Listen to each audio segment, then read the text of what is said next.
Hello dear.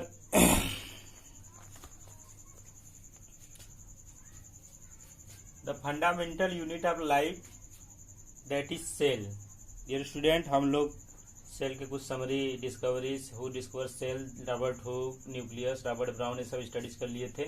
Cell का अब next chapter है आपका, नेक्स्ट चैप्टर में जो आपका नेक्स्ट टॉपिक है सेल थ्योरी। क्या हमारा नेक्स्ट टॉपिक है? Cell theory. तो सेल थ्योरी हमारा नेक्स्ट टॉपिक है। सेल थ्योरी हम बोले थे उस वीडियो के लास्ट में कि हम नेक्स्ट क्लास में सेल थ्योरी पढ़ेंगे। सेल थ्योरी किसने प्रपोज किया है? J.M. Schleiden and Theodore Schwann, T Schwann. बताया था इसमें कुछ करेक्शन किए थे सेल थ्योरी में, आपके थे Rudolf Virchow. Actually cell theory है क्या, इसको देख लेते हैं। सेल थ्योरी आपके ये 4 कंपोनेंट इंक्लूड्स करते हैं। Cell theory included this 4 component. First, all organism of made up of cell and their product. सभी जीवधारी सेल और सेल के प्रोडक्ट से ही बने हैं। नेक्स्ट है all cells arise from pre existing cells only. Pre existing cell मतलब पहले से जब सेल होगा, जब कोई प्रिमिटिव सेल होगा, प्रिमिटिव या पहले से जब कोई सेल होगा तभी उससे क्या होगा? न्यू सेल डेवलप होंगे।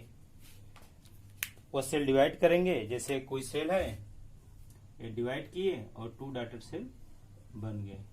तो यह नए सेल कभी बनेंगे? जब कोई ओल्ड सेल हो तभी न्यू सेल बनेंगे, नहीं तो नया सेल नहीं बनेंगे।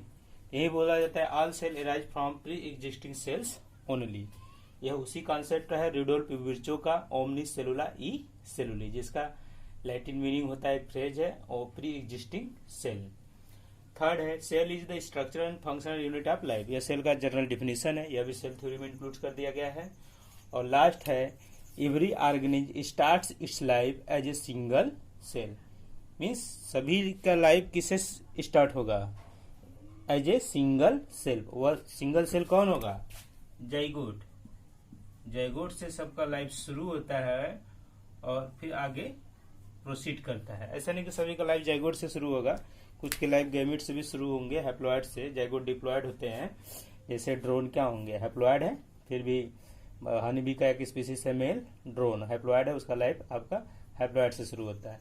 इस पूरे सेल थ्योरी का स्टूडेंट एक्सेप्शन है वायरस। जैसे कि आजकल कोरोना वायरस चल रहा है, virus is the exception of cell theory. Y?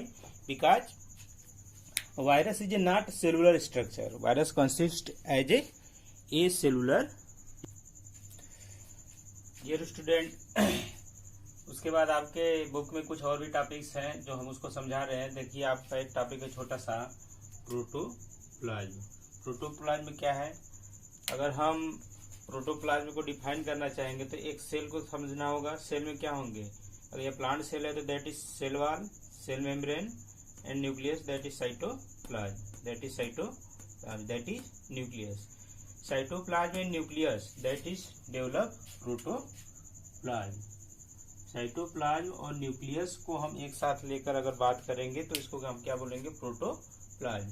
मतलब सेल मेम्ब्रेन और सेल वॉल को हमको रिमूव करना होगा। The part of the cell which consists only nucleus and cytoplasm developed protoplasm। जिसमें हम न्यूक्लियस और साइटोप्लाज्म को इंक्लूड्स करें सेल के पार्ट का, उसको हम बोलते हैं प्रोटोप्लाज्म। प्रोटोप्लाज्म टर्म में कुछ साइंटिस्ट इंक्लूड्स हैं, जिसमें हक्सले हैं। हक्सले या च्यूयक्स या लीवाई। हक्सले ने प्रोटोप्लाज्म को बोला है फिजिकल बेसिस ऑफ लाइफ। मतलब सेल को हम विदाउट प्रोटोप्लाज्म डिफाइन नहीं कर सकते हैं। ये करेक्ट भी है, विदाउट प्रोटोप्लाज्म आप सेल को डिफाइन नहीं कर सकते हैं, क्योंकि प्रोटोप्लाज्म में क्या इंक्लूड्स है? न्यूक्लियस।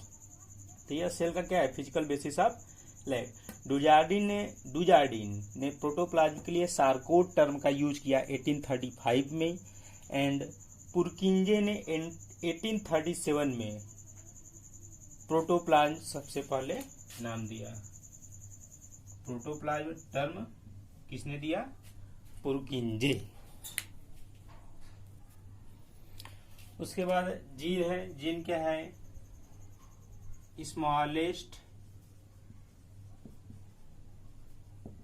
unit of हेरेडिटी और genetics.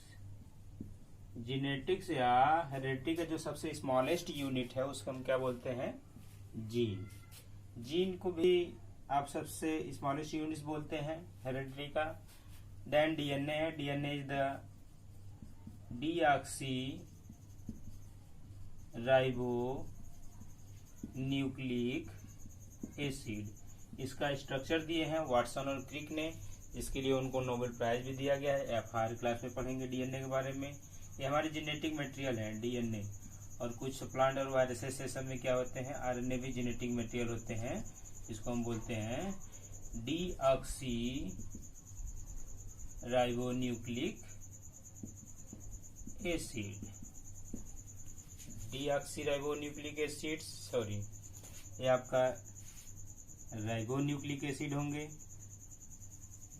RIBO ribonucleic acid. RNA और डीएनए क्या है? Deoxy ribonucleic acid. उसके बाद है dear differences types of cell. Cell आपके 2 टाइप्स हैं, prokaryotic cell and eukaryotic cell. Pro means primitive, eu means advance. जो इस अर्थ पर सबसे पहले सेल बने होंगे उनको हम बोलते हैं प्रोकैरियोटिक सेल्स, और जो बहुत एडवांस सेल हैं उनको हम बोलते हैं eukaryotic cell. Eu means true, pro means primitive, pro means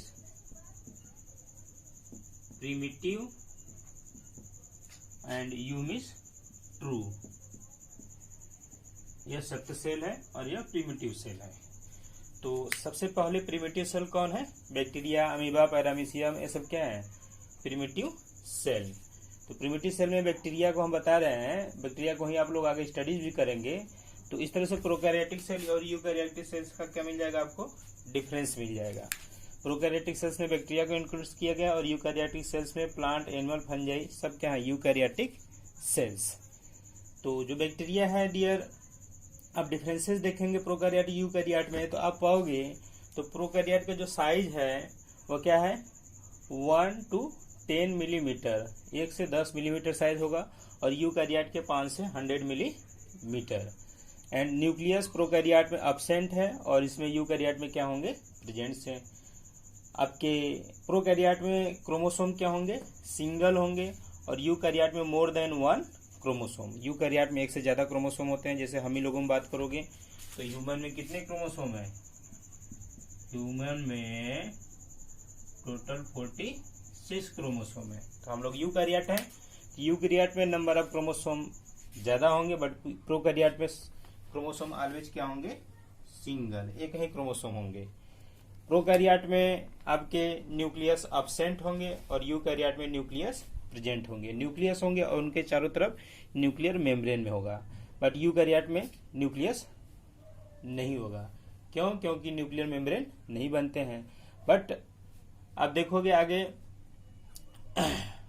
जो यूकैरियोट है, सॉरी प्रोकैरियोट है, उसमें न्यूक्लियोलस भी अब्सेंट है, बट न्यूक्लियोलस यूकैरियोट में क्या है? प्रेजेंट्स है।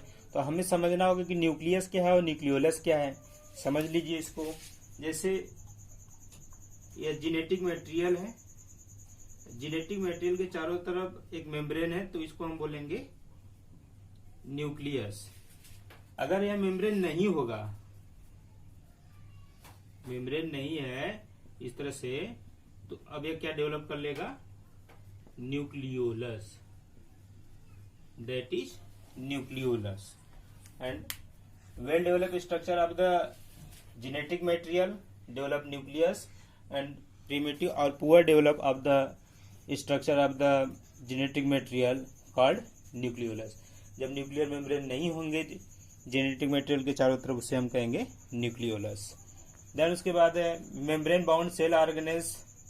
प्रोकैरियोट में अब्सेंट होंगे और यूकैरियोट में क्या होंगे? प्रेजेंट होंगे। जैसे माइटोकॉन्ड्रिया, क्लोरोप्लास्ट, एंडोप्लाज्मिक रेटिकुलम, ये सब क्या है? प्रेजेंट्स होंगे। बट प्रोकैरियोट में ये सब क्या होंगे? अब्सेंट होंगे। सेल डिवीजन प्रोकैरियोट्स में होंगे आपके फिजन और बडिंग, और यूकैरियोट में सेल डिवीजन होंगे मियोटिक और माइटोटिक। मियोटिक गैमेट फॉर्मेशन में होंगे और mitotic somatic cells, body building cells के फॉर्मेशन के लिए कौन सा सेल डिवीजन होगा? माइटोटिक। एंड गैमेट के फॉर्मेशन के लिए कौन सा सेल डिवीजन होगा? Meiotic. Gamete like sperm and ova. Sperm and ova क्या है? गैमिट है। Okay dear. और इसमें आप जाओगे थोड़ा सा तो और एक डिफरेंस आपको मिल जाएगा, वो है राइबोसोम। तो प्रोकैरियोट में राइबोसोम होंगे आपको 70s राइबोसोम।